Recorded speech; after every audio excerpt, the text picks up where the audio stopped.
still, or parang indigent. Kasi nung sinakop tayo ng mga Kastila dito sa Pilipinas, sila yung mga elite, sila yung mga may kaya. Kaya dito sa Metro Manila, nakikita niyo Intramuros, yan yung parang tahanan or place ng mga mayayaman. Pero in fairness naman sa mga Spanish, no, they have been able to what you call now come up with a good influence when it comes to public health in our country. Bakit? Kasi ang dami nilang napatay yung mga hospitals, ang dami nilang napatay yung mga organizations, and even asylums, and at the same time, healthcare services in our country. Na makikita natin ngayon na talagang napakaganda ng mga, of course, no, nung time nila, maraming magaganda nangyari. And that was actually initialized by Father Clemente. Si Father Clemente is a Franciscan convent na kung saan siya yung unang nag-initiate na tumulong sa mga mahihirap or the indigent people. And that is actually in 1577. Then after that, eventually, ito na yung nakikita natin sa Pasay, yung San Juan de Dios Medical Center. So yung San Juan de Dios kasi, noong unang panahon, kapag halimbawa wala kang pera, may sakit ka, doon ka nila idadala.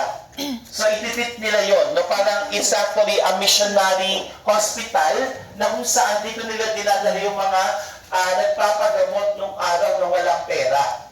Okay? Then after that, we have also tinatawag natin, of course, creation of the board of vaccinators. Ito yung mga nangyari, no? And at the same time, smallpox. Kasi tumaas ang cases ng smallpox before. During that time, nagkaroon ng pandemic ng smallpox.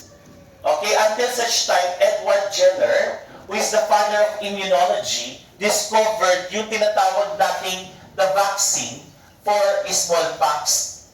Okay? At the same time, si Jenner, and at the same time, ginamit niya yung mismo sa cowpox para matid yung isang bata at doon nila nakikita yung development ng ating vaccine. Then there is already the creation of health or board of health, ito yung tinatawag nating Department of Health. And of course, nagkaroon ng construction ng waterworks kasi nga, dito sa Metro Manila before, no, yung Manila before, wala pang mga waterworks system. So, kumbaga ang source of water natin, igib lang, o kaya sa ground, o kaya yung parang bomba, no? Until such time nagkaroon ng waterworks. Then the first school that offered College of Medicine is the UST. Na doon nag-aral si Jose Rizal. Pero madalas dito, ang UST kasi they cater elite people. And most students there during those years are actually Spanish.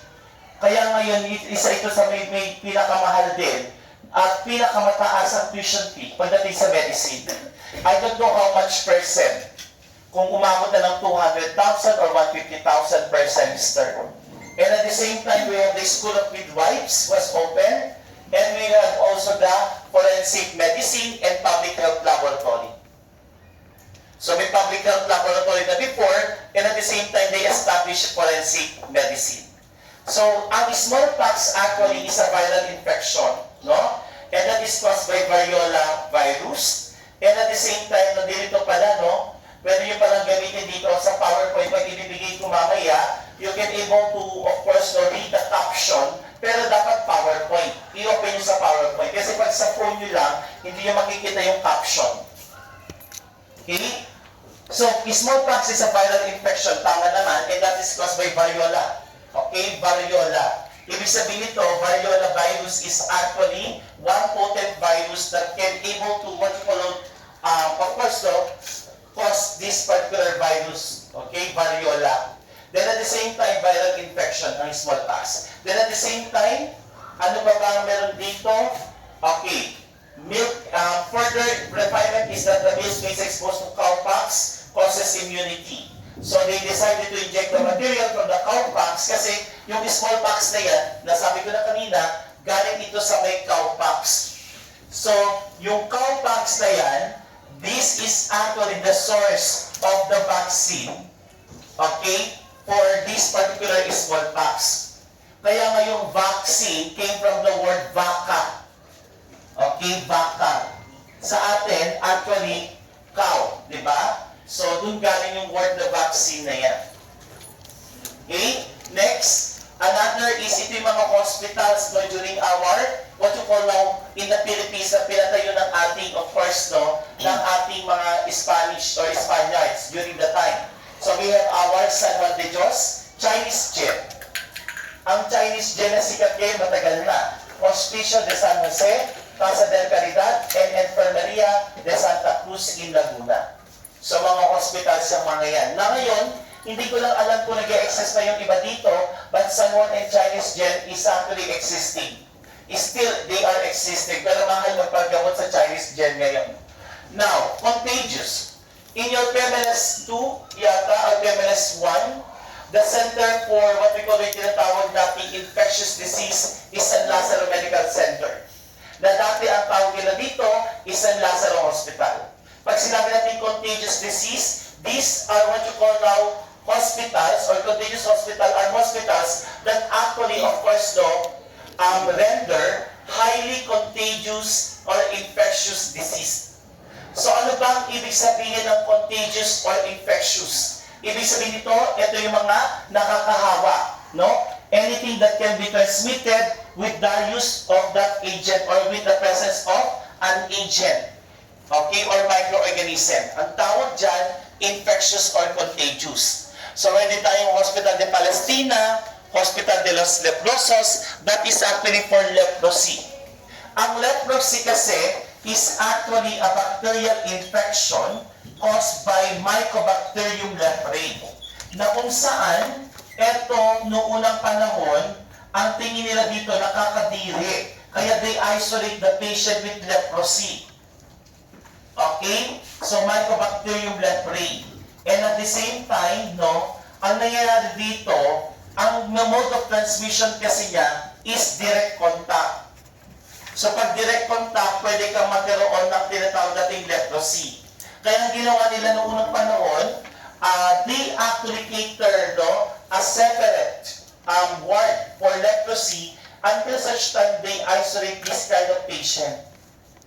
And at the same time, there is the Hospital de Argencina in Manila for smallpox and cholera.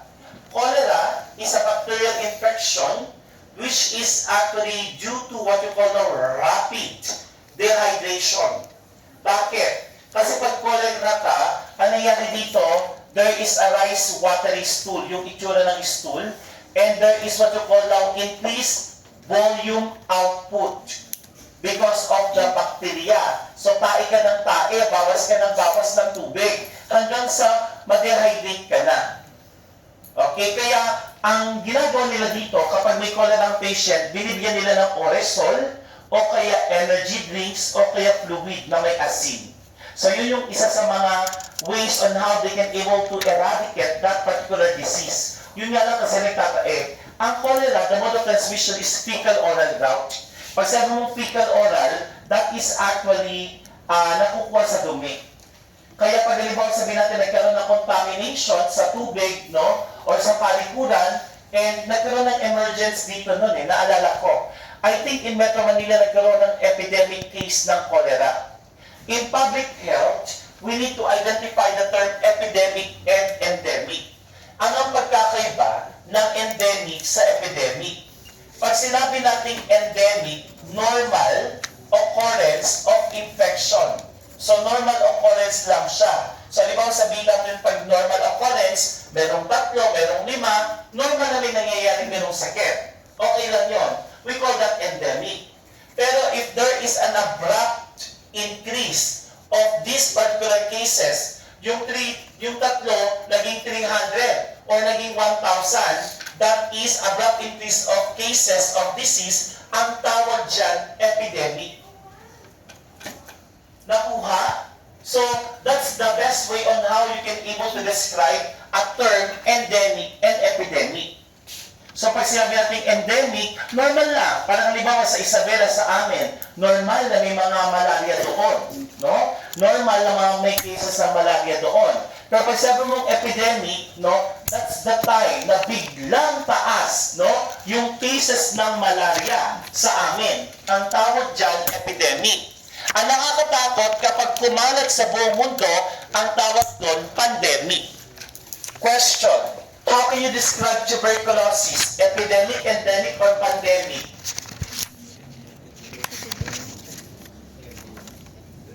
TB?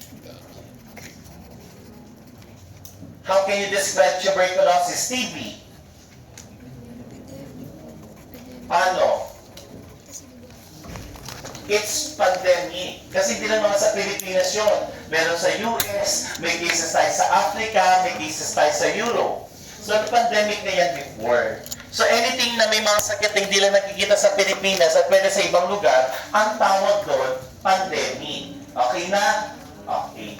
Pero basta yung case lang, pag pag-uusapan natin sa epidemiology or the study of the spread of disease, epidemiology ang tawag doon. Pag sa isang case natin na biglang may tumaas, pwede natin gamitin yung word na epidemic.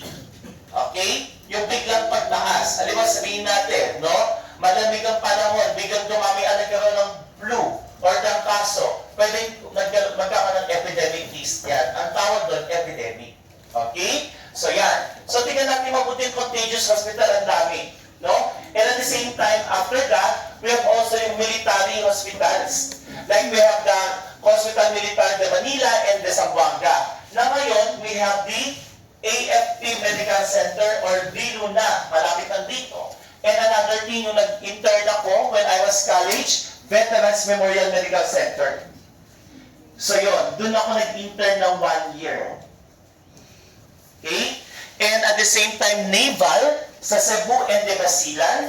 And of course, asylums, we have the San Pascual, Asylum of St. Vincent de Paul, and Hospital of San Jose for Orphan Children. So makikita mo dito ang daming ginawa ng mga, of course, Spaniards, catering our country when it comes to what we call now, yung tinatawag nating mga hospitals and services, no? Yung medical services na yan.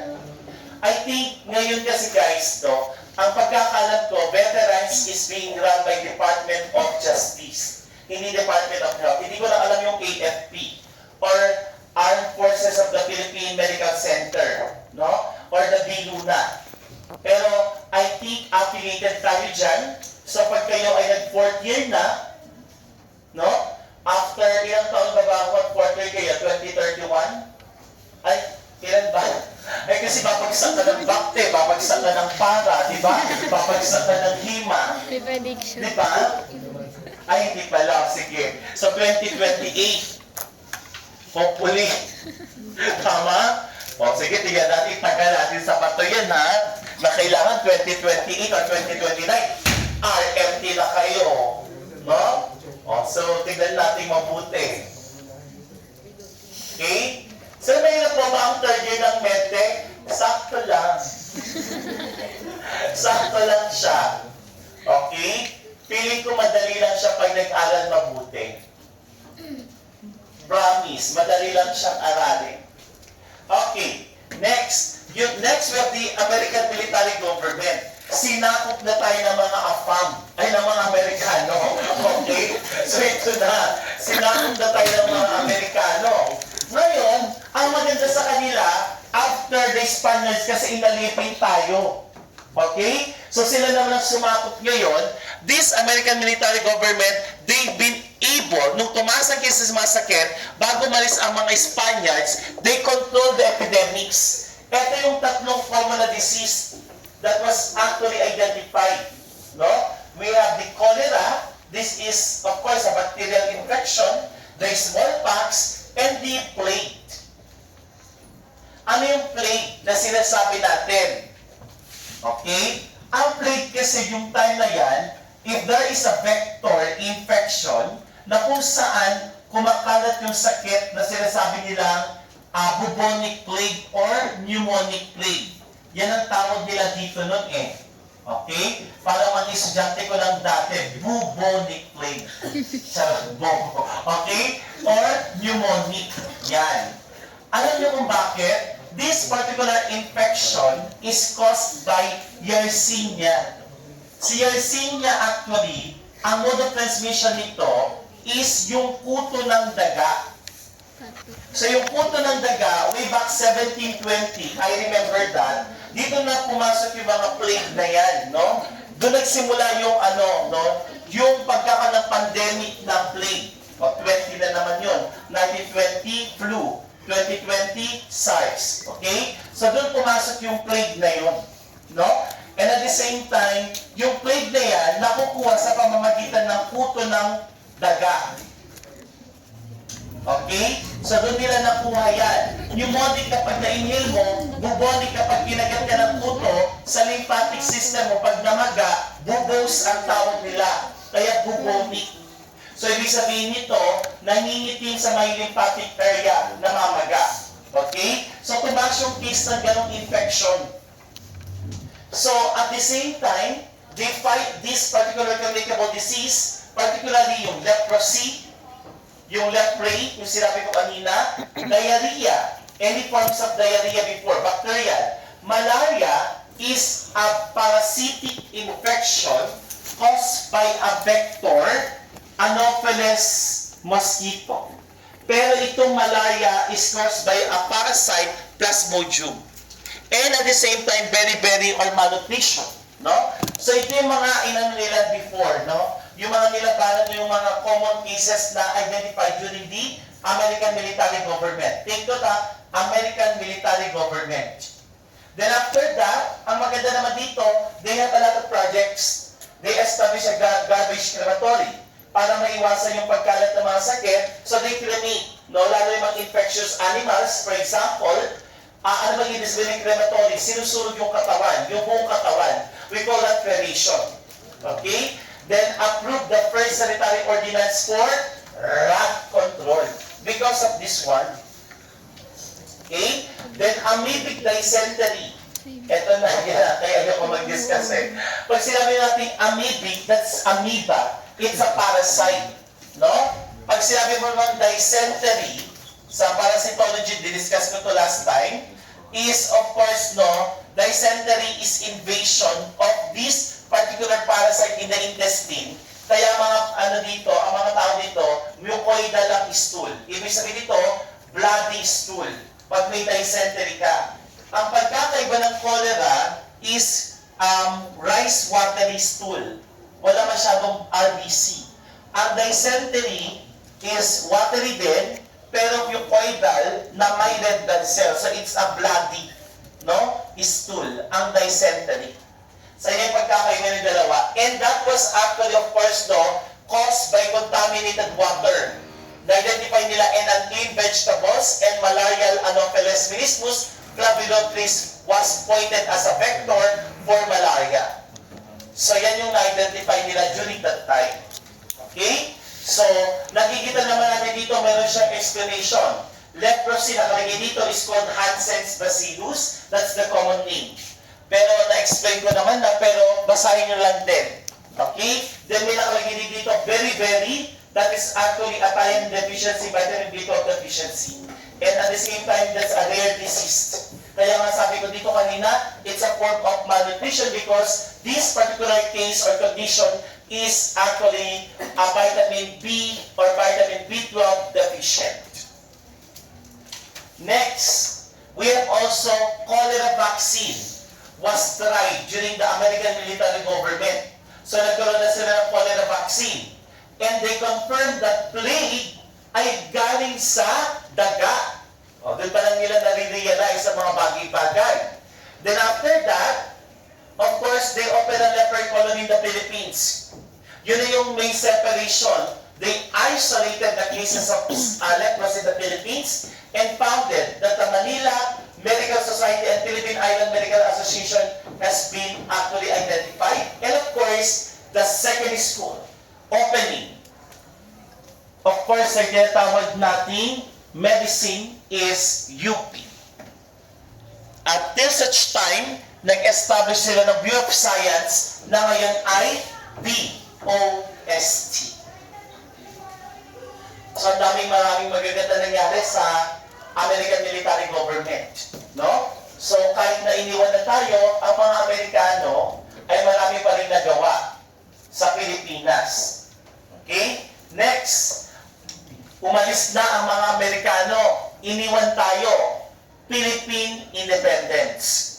And that is actually New Waterworks in Manila or Philippine Assembly. Ibig sabihin nito, ang Pilipinas na ang namuno sa government system natin, sila na ang namuno. Nung iniwan tayo ng mga Amerikano. until such time that New Waterworks in Manila was inaugurated and nursing school was being opened.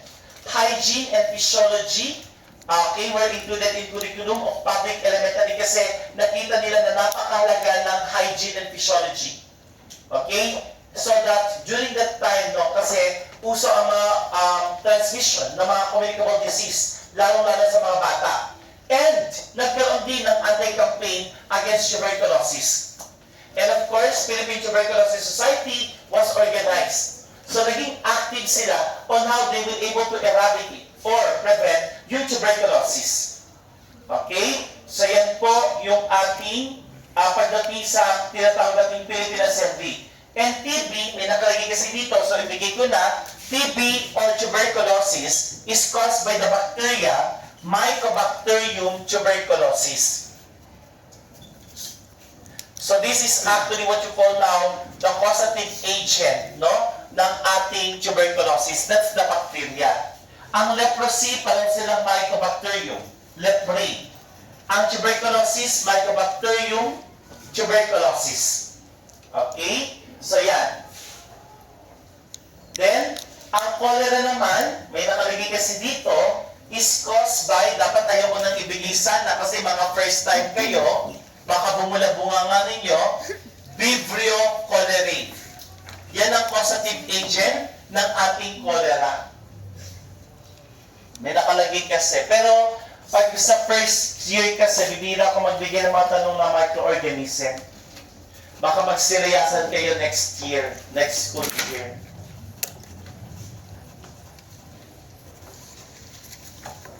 Mahirap mag-memorize ba ng ano? Sa bagay, kung nakayanan nyo mag-memorize ng mga muscle, di ba? Yung sardonicus, gano'n. Di ba? Erectus, ano yung mga memorize sa muscle. Madali na mag-memorize ng mga microorganism. Di ba? Mga dorsalis, pedis, gano'n, di ba? So, sa muscles, na-memorize yun. Paano kayo magpa-exam nun? Sa akin nung nag-anatomy ako, nagturo ako, pinaisa-isa ko, identify the muscle. Ano yung quadriceps na yan? Isa-isahin mo. Ganon. Dapat ganon dapat ang anatomy teacher nyo. Di ba? Ganon yun. Pina-identify ko yung mga yun. Nagturo din kasi ako ng anatomy. Kaya nga sabi ko sa inyo, jack of all trades ako, master of nothing. Naituro ko yun. Okay? Pero that was actually the first subject I taught in Canadian University way back 2011. So sabi ko, din ako, matutuwa na ako, may grabe ka naman, sabi ko ba ng sabihin ko. Sige na, kaya mo yan. Yung parang hindi ka, sabi niya sa akin, inaral ko yung anatomy na CD, ay, yung makapal mismo, inaral ko siya. So kapag pinapasa ko siya, ganun pala yun. O pinapasa ko lang siya, parang recalling lang ako. Kasi ano na yun, kumbaga ano na yun. Ang mga bagong subject na yun, wala kami subject ng araw is PMLS 1, PMLS 2, is HIS, Health Information System, Molecular Biology. Yan, yung HIS, hindi basta-basta pwede magturo dyan ng medtech na walang proper training. Tapos sa HIS, ongoing. Next year yon. Yun, mahirap ituro yun kasi kailangan may proper training ang professor nun. Ako, nag-training ako ng 2 beses. Okay? Yung PMLS 1, PMLS 2, nag-training din ako niyan. Kasi may portal yan. Pag bibili ka ng PMLS 2, para yung sinabi ko sa inyo noon, di ba? Sa HIS, kailangan pag bili nyo ng book, may number yon. Meron kayong number na matatanggap. Tapos, i-register nyo yon with your name, with your email ad sa Erudite para makapasok kayo sa portal. Tapos, meron kayong pre and post activity doon bago ka pumunta sa next topic. So, pag wala pa kayong book ngayon, next week siguro, yun, kaya parang record kayo bumili ng book doon. Hindi ko lang alam yung Erudite. Di ba ang Erudite is HIS and PMLS 2. Wala pa yung PMLS 1 doon. Okay, ano bang, saan kayo nag-aral ng OLPU? May ganun, HIS? O tapos sa HIS nila? PMLS tapos mo na din. O yung Kasi yun talaga eh. Ganun siya. O tapos na pala sila. Kaya alam nila yung sinasabi ko. Kasi kailangan ma-register mo tapos kailangan sagutin mo yun. Pag hindi mo sagot yung pre and post quiz, hindi ka pumunta sa lesson 2. Kailangan ipasa mo. Kailangan ipasa mo yung lesson. Kasi ako naman ginagawa ko nung nagtuturo ko niyan, tinitigil ko lahat ng scores ng mga bata, yan yung magiging laboratory ano nila sa akin. May mga scores doon. Kaya dapat galingan nyo. Okay? So, last na ito muna for the meantime, Philippine Assembly. So, for the Philippine Assembly, guys, so nagkaroon ng waterborne system, nagkaroon ng Philippine Normal School for Nursing, and of course, anti-TB campaign. Actually, ngayon meron naman na tayo tinatawag na vaccine for our tuberculosis, and that is Bacillus of Calmette and Guerin. Okay? Or, huwag nyo na muna isulat yung Bacillus of Calmette and Guerin. Acronyms na lang natin. BGC. Lugar pala ito sa Taguig. BCG. Okay? Bacillus of Calmette and Guerin. Huwag nyo na muna isulat yung Guerin na yan. Baka bumulan na yung bunganga ninyo. Okay? First meeting pa lang natin. Mag-warm up muna tayo. Next week tayo mag-marathon. Okay? Yan. So, that's actually for tinatawag natin Philippine Assembly. Then, nagkaroon din ng Pasteur prophylaxis. No? Kasi si Louis Pasteur ang naka-discovered ng rabies vaccine. Do you know what is rabies? Rabies is actually, of course, pag kinagat ka ng aso. No? Kaya pag halimbawa, sir, pag kinagat po ako ng boyfriend ko, magkaka-rabies ba ako? Depende. Okay. Okay. Ang rabies kasi, pag kinagat ka ng aso, pusa, or any rabid animal. Okay? Pati bats, no? Pag ito ay carrier. Ngayon, ang mahirap dito kapag ginagat ka, aakyat yung virus na yan sa utak mo. Pag ikaw natakot ka sa tubig, takot ka sa hangin, takot ka sa ilaw, alam na this. Okay? Medyo delikado na yun. Doon na ang end stage ng rabies. Okay? Sir, question. Babalik yung tanong kanina. Pag kinagat po ako ng may rabies sa tao, pwede rin po ba ako magkaroon ng rabies? Yes. Pwede po ba? Pwede po ba ako magkaroon ng rabies? Na-explain ko ba sa inyo yon? Sa PMS 2? Ay, hindi. So, pwede ba? Yes. Yes. What do you think?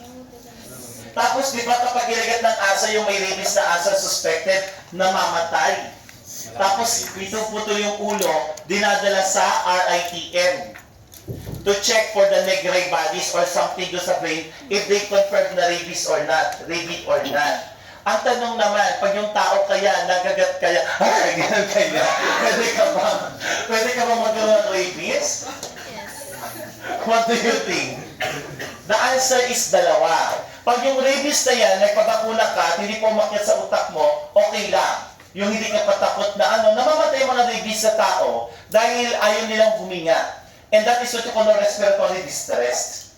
Ngayon, pag halimbawa kinagat ka, na yung parang nauulol na yung tao, okay, at takot na siya sa mga tapos biglang kinagat, the answer is yes.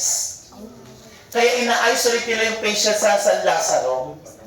Okay, kasi the saliva, yung sa virus ng sa tao, carrier na yan. Meron na sa saliva that can able to transmit, no? Pag kinagat ka from one to another. Kaya ginagawa nila, ina-isolate nila yan. Okay? Ang nakakatakot dito, dalawang klase ng rabid patient yung isa tahimik lang, yung isa nagwawala. Kasi ayaw nila ng liwanag. Okay? So, this is what we call a photophobia. We have also aerophobia and hydrophobia. Pag takot na yung mga yan, alam mo this. Okay? So, that is already the rabies. And, yun, nagkaroon ng prophylaxis.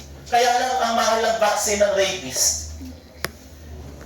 I don't know how much. Kasi pag halimbawa, magpapavaksin ka sa San Lazaro, may bayad pa din. Pero pag magpapavaksin ka sa mga mayayaman, yung mga private hospitals, kasi mukha naman kayo mayayaman, kaya ibagsak ko sa CPH, okay lang. Di ba? Mayaman naman kayo. Di ba? So parang halimbawa sabihin natin, mahal pa din. Kaya Yun ang mahirap sa vaccine dito. Kasi may multiple vaccine na ibibigay sa inyo. That is an example of artificial passive immunity. Then nagkaroon ng PGH. So during the Philippine Assembly, PGH was opened, and there is the use of anti-typhoid vaccine. What is typhoid? Typhoid is caused by a bacteria, huwag mo muna isulat, Salmonella typhosa. Kasi meron naman dito sa notes niya, pero sa utak ko na lang ina-explain, hindi ko lang binabasa to. Nakalagay dito, Louis Pasteur, wala din yung Salmonella typhosa. Okay? And at the same time, ang pagkakalam ko dito sa typhoid fever, no? Kasi nga, may vaccination. Kasi dito, paano ba nakukuha ang typhoid? Nakukuha ang typhoid sa pamamagitan ng pagkain, fecal oral route. Halimbawa, sabihin natin, no? May typhoid, hindi siya nagugas ng kamay, pero kain ka na, sangyup ang sweet-sweet nyo pa. Ano? Yung kamay, gano'n. Pati yung kamay, dinilaan mo. Pati si typhoid, nakuha mo. Diba? So, paano ba yan? That is actually one. That's why we need to practice hand washing. Then, ang hypochlorite, ginamit natin for the water, no? Para sa ganun, matreat yung water at the same time, contaminate yung water in Manila. Then, etiology, yung pinanggalingan daw ng ating amoebic dysentery was made clear, and that is actually a parasite. Ipapakilala ko na lang siya next week. No? Entomoeba histolytica is the name. Okay, huwag nyo na isulat. Then, dry vaccine for smallpox was also used. Diba? That is the rabies. And this is actually the life cycle ng tinatawag nating Entomoeba histolytica. Pag na-ingest mo, halimbawa, no, kasi yung parasite na yan, may ba kayo mag-samgyup? Ay, hindi. Buti naman ako, yung kapatid ko, yung sister ko sa probinsya, sila mag-asawa. Kasi pag nag-stay ako ng probinsya, doon ako nag-stay minsan sa sister ko, bago mag-dinner. O mag-dinner doon kami umiinom or something, nagbabati kami dalawa. Doon, mahilig sila. Ano yung dahon? Ano yung dahon nun? Ano yung leaves nun? Lettuce, di ba? Ang ano kasi, ang Entomoeba histolytica, soil-borne. Okay? Pag halimbawa, no, pag soil-borne yan, madalas kasi, and water-borne din, o mahilig sa moist, pwede magkaroon ng contamination. Tapos pag hindi nahugasan mabuti yung lettuce, pwede ma-ingest mo. And even in water, distilled water, common yan. Yung mga Entomoeba histolytica. Kaya pag nagka-amoebiasis, alam mo na, ibig sabihin contaminated yung water or pagkain. So ingat lang kayo. Okay? So that is actually for what you call now Entomoeba histolytica. This is PGH. Nakapasok na kayo dyan? So I think hanggang dyan na lang muna tayo kasi ang susunod na kabanata is already a nightmare in the Philippine history, the Jones-Low years. It was considered to be retrogression rather than progression. Okay? Any questions? Next week, dahil wala pala tayong pasok ng Wednesday, magmamarathon lecture ako ng Friday next meeting. Then, hindi ko pa alam kung magpapaquiz ako, pero mag-ready lang. Ibibigay ko naman na yung PowerPoint 1 or the week 2 for our CPH in the group chat for the meantime. Kasi wala pa po akong tagging ng orange apps. Okay? May mga concern or questions po? How about the time so far? Okay naman, yes.